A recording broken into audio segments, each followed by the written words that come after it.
Voltei, humanos.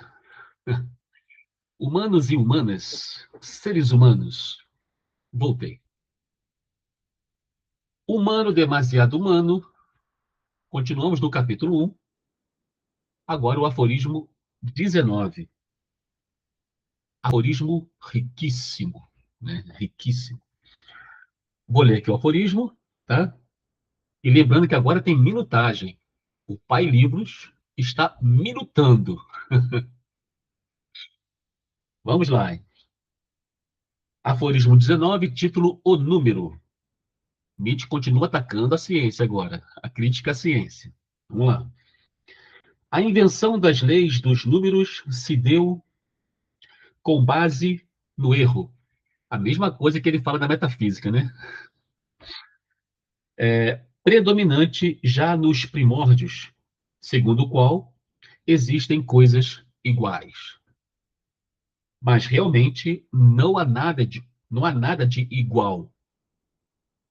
Ou pelo menos existem coisas no plural, mas não existe nenhuma coisa no singular. A hipótese da pluralidade pressupõe sempre que existe algo que ocorre várias vezes, mas precisamente aí já vigora o erro. Aí já simulamos seres, unidades que não existem. Importante aqui, ó. Nossas sensações de espaço e tempo são falsas, porque examinadas consistentemente levam a contradições lógicas. Em todas as constatações científicas, calculamos inevitavelmente com algumas grandezas falsas, mas, sendo tais grandezas, no mínimo constantes, por exemplo, nossa sensação de tempo e de espaço, os resultados da ciência adquirem perfeito rigor e segurança nas suas relações mútuas. Podemos continuar a construir em cima deles. Até o fim derradeiro, em que a hipótese fundamental errônea, os erros constantes, entram em contradição com os resultados. Por exemplo, na teoria atômica. Então, ainda nos sentimos obrigados a supor uma coisa ou substrato material que é movido, enquanto todo procedimento científico perseguiu justamente a tarefa de dissolver em movimentos tudo que tem natureza de coisa, de matéria. Também aí, nossa sensação distingue entre o que se move e o que é movido. E não saímos deste círculo, porque a crença nas coisas está ligada a nosso ser desde tempos imemoriais. E aqui vem uma crítica a Kant. Quando Kant diz que o intelecto não cria suas leis a partir da natureza, mas as prescreve a ela, isso é plenamente verdadeiro no tocante ao conceito de natureza, que somos obrigados a associar a ela. Natureza igual mundo como representação, isto é, como erro, mas que é a soma de muitos erros da razão. Há um mundo que não seja nossa representação, as leis dos números são inteiramente inaplicáveis. Elas valem apenas no mundo dos homens. Bem, vamos, né, destrinchar esse aforismo, ok, minha gente? Deixa eu compartilhar aqui essa artezinha, como sempre. Deixa eu ver aqui, primeiro ponto. Esse aforismo é muito rico, tá? Muito rico. Muito bem, vamos compartilhar. Muito bem. Então, estamos aí, ó. Capítulo 1, aforismo 19, o número. O número. Vamos ver do que se trata. Aqui, antes de começar aqui, é interessante que nesse aforismo, o Nietzsche está no século XIX, não esqueçam disso, tá? Eu já falei, já coloquei lá no comentário uma explicação. Nietzsche não é cientista e nem tem a pretensão de escrever um tratado científico, tá? Aqui é tudo da sua especulação filosófica. Só que ele antecipa em muito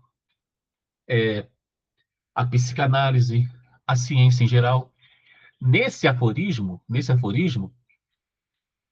se percebe que Nietzsche chega a antecipar uma crise na ciência que acontecerá no século XX, né, com Einstein, da relatividade, e o Planck, na quântica, que é justamente a noção de que essa crítica de Nietzsche, de que não existe,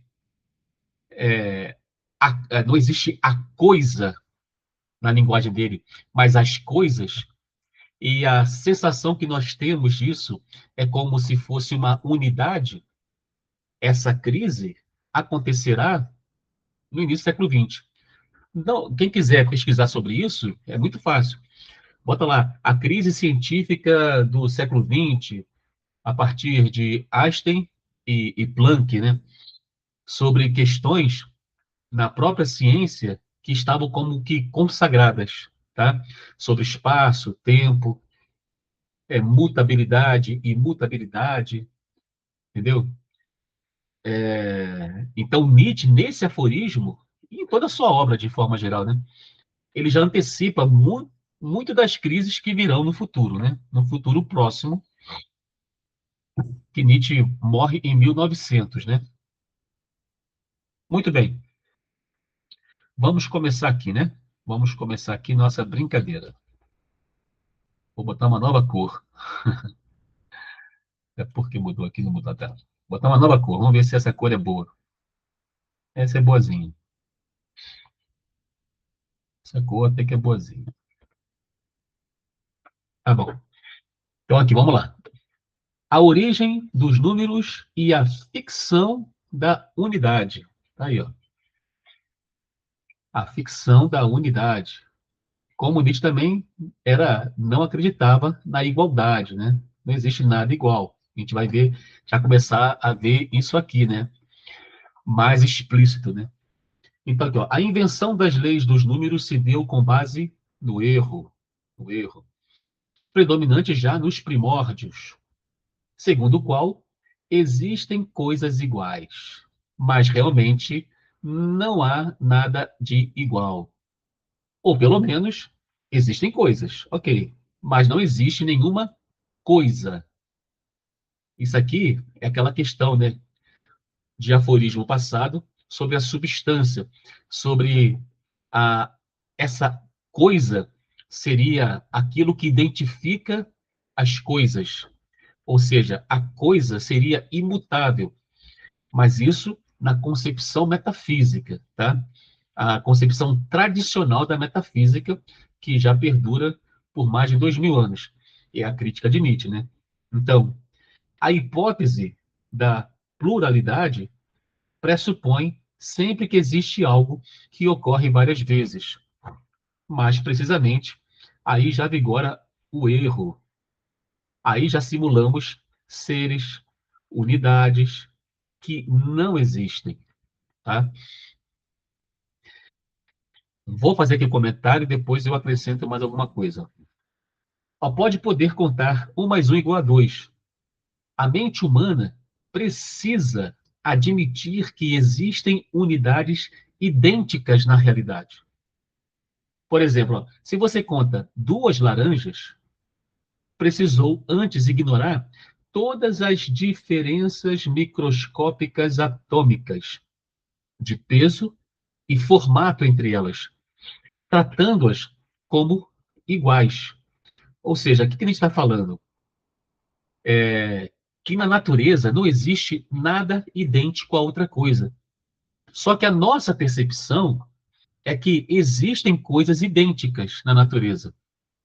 Mas é, isso só é possível porque é assim que funciona o nosso intelecto.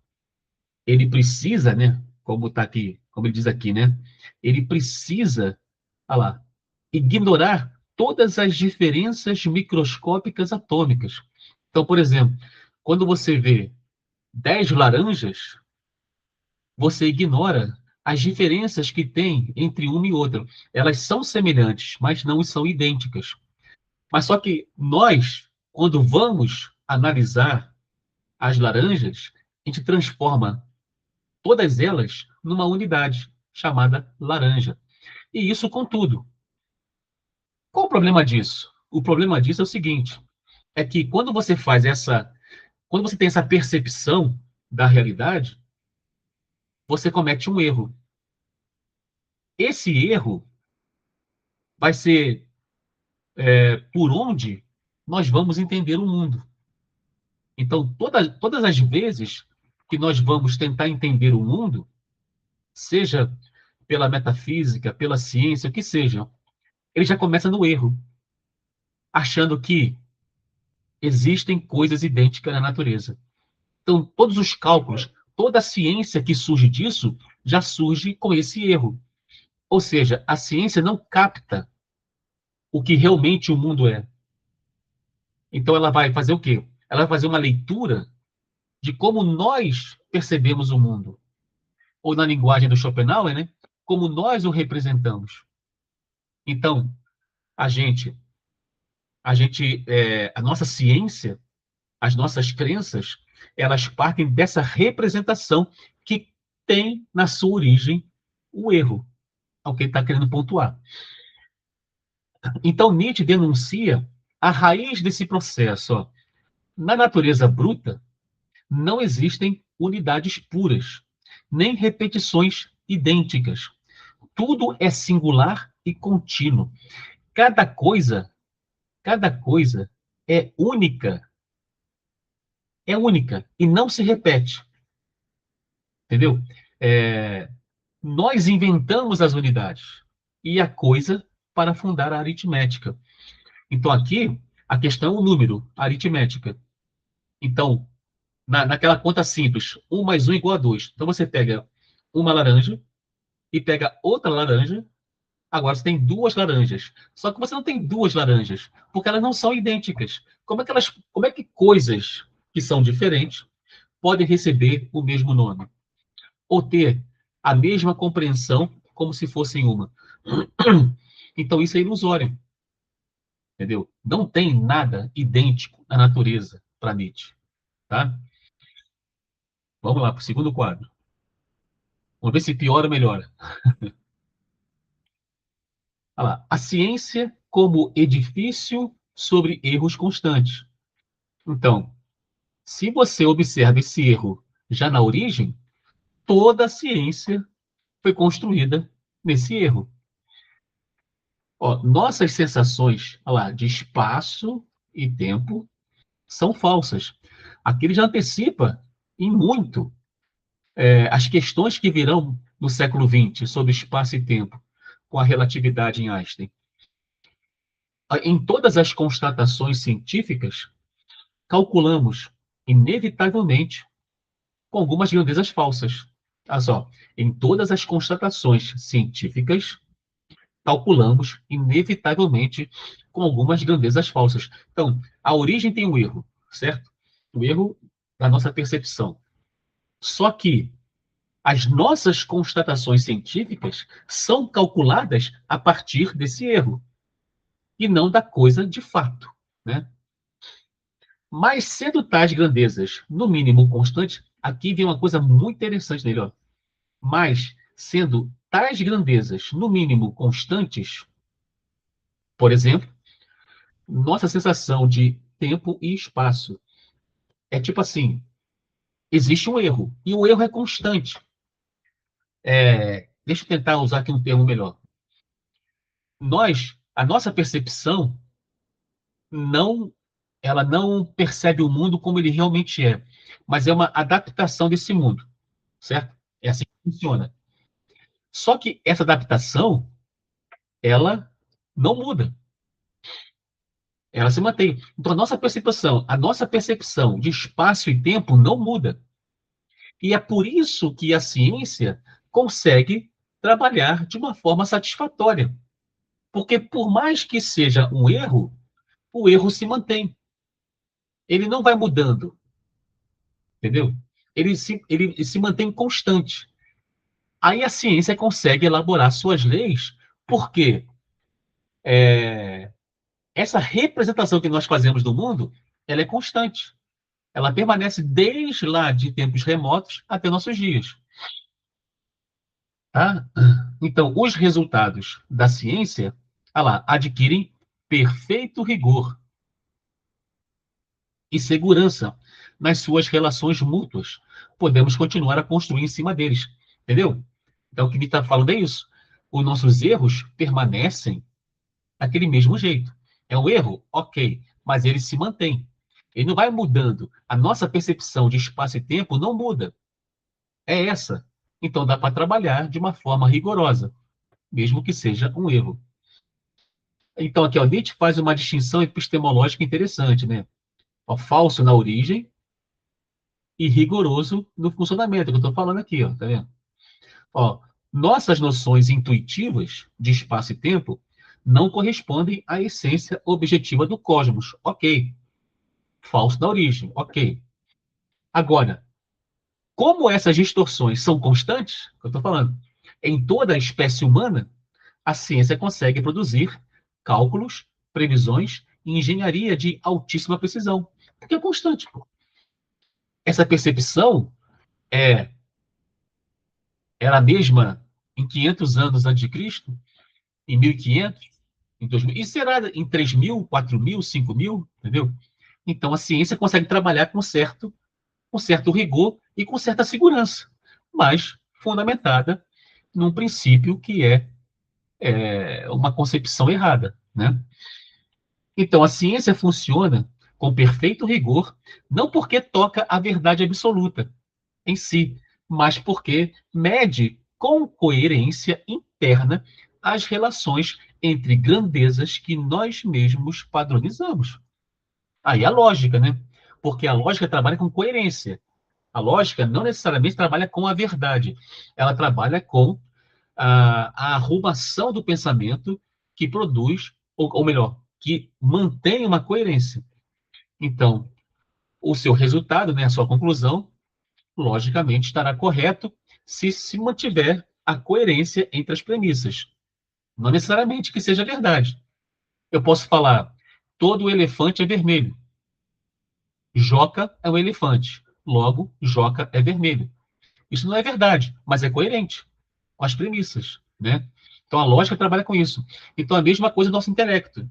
Por mais que ele tenha uma percepção errada sobre a objetividade do mundo, mas essa percepção errada se mantém constante, ou seja, se mantém coerente, logo as suas conclusões serão serão válidas, porque se mantém coerente com as premissas, mas não tem nada a ver com a verdade. E a ciência está baseada nisso, ok? Vamos seguir. Terceiro quadro aqui, ó.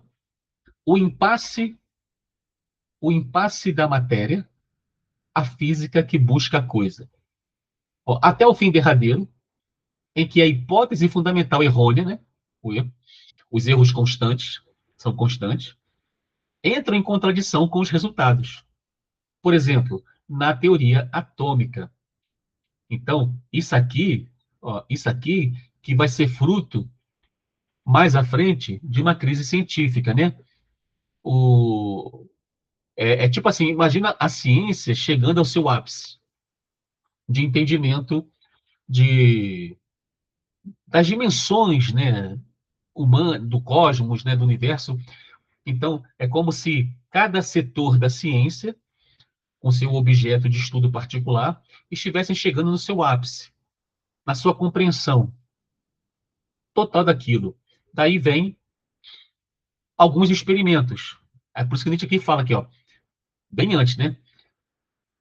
Quase que um profeta, né? Ele fala assim, ó, até o fim derradeiro, em que a hipótese, né? Não é uma teoria ainda, é uma hipótese errônea, ou seja, os erros constantes, entram em contradição com os resultados.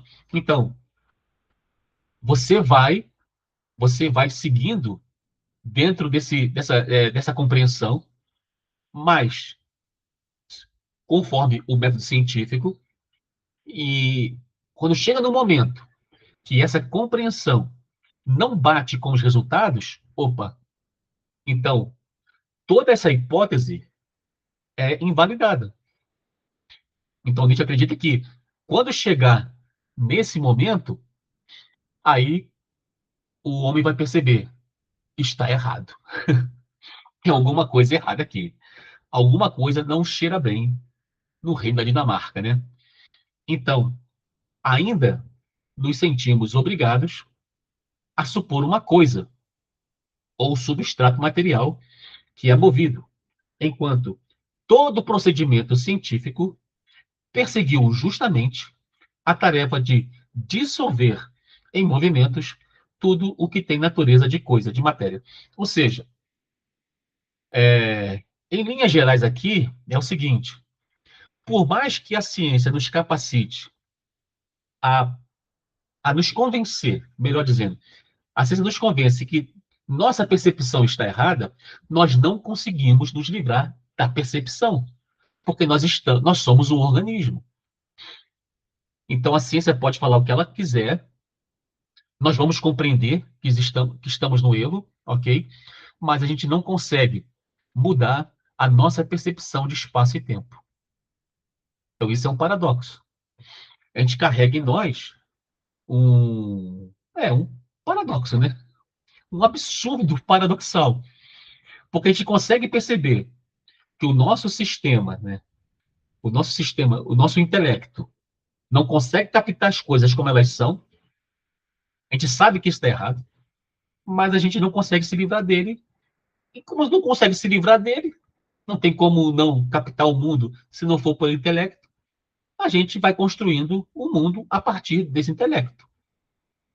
A não ser que a gente comece a desenvolver tecnologias mais eficientes que o nosso próprio intelecto. É o que está acontecendo. Não é? Então, aqui Nietzsche, né, como está falando, antecipa de forma impressionante a crise da física no início do século XX. Pesquisa lá, é bem interessante. O método científico busca dissolver tudo em relações, campos de força e puro movimento. No entanto, aí, ó, aqui, ó, no entanto, a linguagem e a mente humana continuam exigindo uma coisa sólida, entendeu? Que se move, como um átomo entendido como bolinha dura.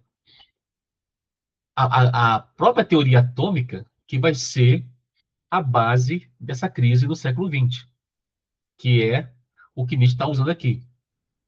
Então, toda essa compreensão que nós temos, vamos dizer assim, século XIX, toda a compreensão física do mundo, ela foi construída nesse erro de percepção humano do mundo.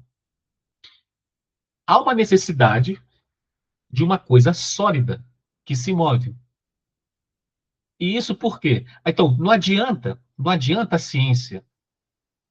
Talvez o termo não adianta não seja muito adequado, mas fica difícil, fica difícil, por mais que a ciência avance nas descobertas, ela sempre estará sujeita ao quê? A linguagem e a mente humana. É da maneira como nós vamos nos expressar e como nós vamos perceber tudo isso que o método científico está nos entregando. Então, o filtro é o nosso organismo. E nós já sabemos que ele não é muito confiável. Olha que coisa interessante. É isso. É isso que nós somos. É isso que nós construímos. É isso que vira crença. É isso que vira ciência, é o que vira medicina, é que vira educação, política. Tudo no nosso mundo tem a sua base nesse erro de percepção, que hoje nós sabemos que ele existe, mas não tem como se livrar dele, né? Então, aqui, ó, o intelecto cai num círculo vicioso, óbvio, um círculo vicioso, né?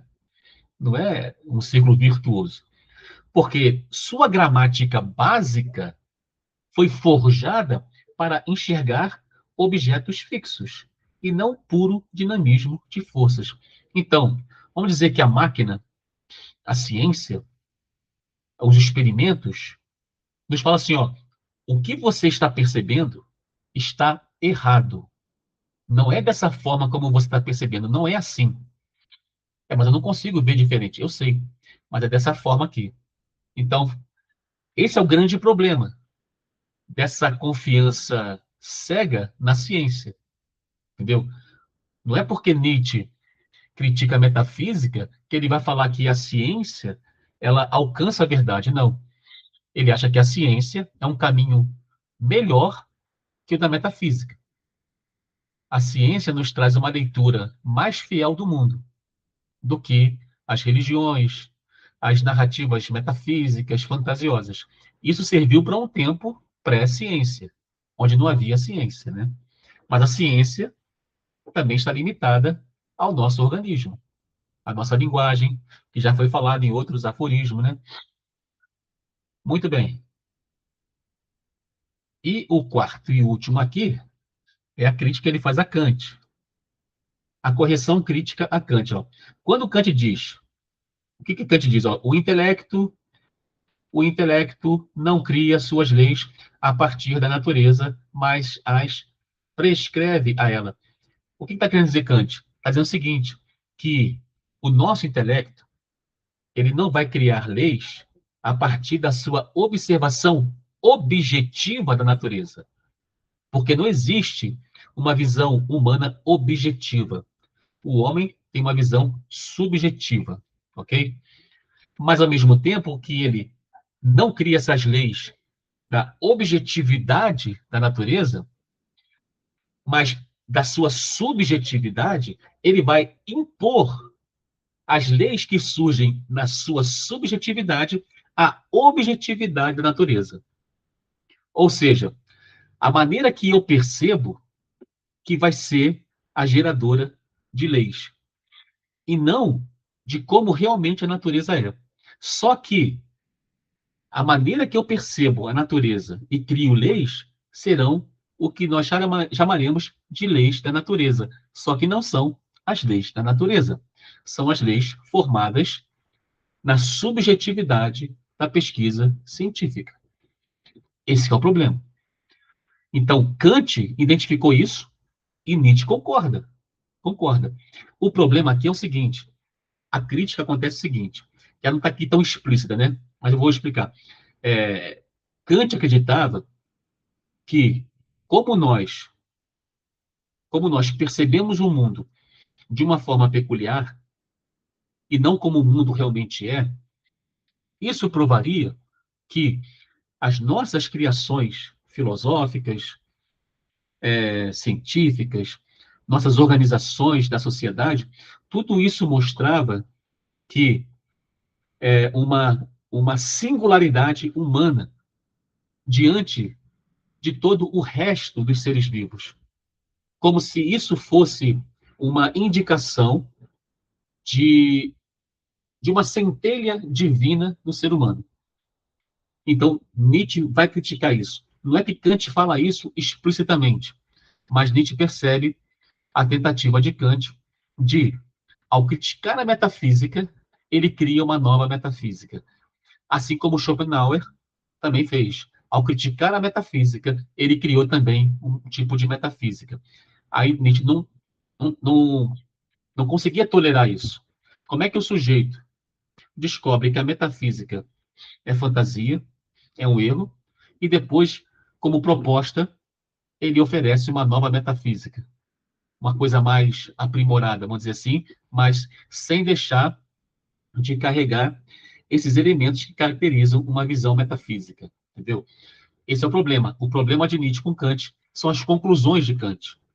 Ele percebe as coisas, ele entende como funciona o homem, mas chega a conclusões que, para Nietzsche, estão equivocadas e bem parecidas com aquilo que ele critica da metafísica, ele acaba repetindo. Então, aqui, ó, tanto que ele concorda, ó, isso é plenamente verdadeiro no tocante ao conceito de natureza, que somos obrigados a associar a ela. Nós somos obrigados, porque nós estamos presos nesse organismo, mas que é a soma de muitos erros da razão. Então, a razão erra o tempo todo, ela erra, porque ela é como se, para ela, não está errado. É a forma como ela entende. Ela não tem como entender diferente. Há um mundo que não seja a nossa representação, as leis dos números são inteiramente inaplicáveis. Elas valem apenas no mundo dos homens. Ou seja, então a questão aqui, todo, todo, toda essa compreensão científica, matemática, física, ela começa numa percepção errônea, equivocada, certo? Então essa ciência, ela não serve para o universo, ela só faz sentido para nós. Então aqui a questão do número, por quê? Por que a questão do número? Porque o número implica em igualdade, em, em dizer que há coisas idênticas no mundo que não existem coisas idênticas. É esse que é o problema. Então, a nossa percepção necessita da compreensão da existência de uma coisa, da coisa, a coisa única, né?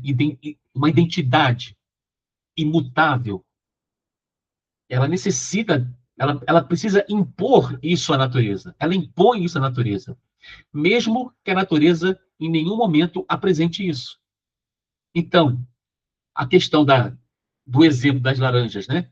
Ou de qualquer outra coisa. Ó, eu tenho aqui 5 abóboras. Não, você não tem 5 abóboras.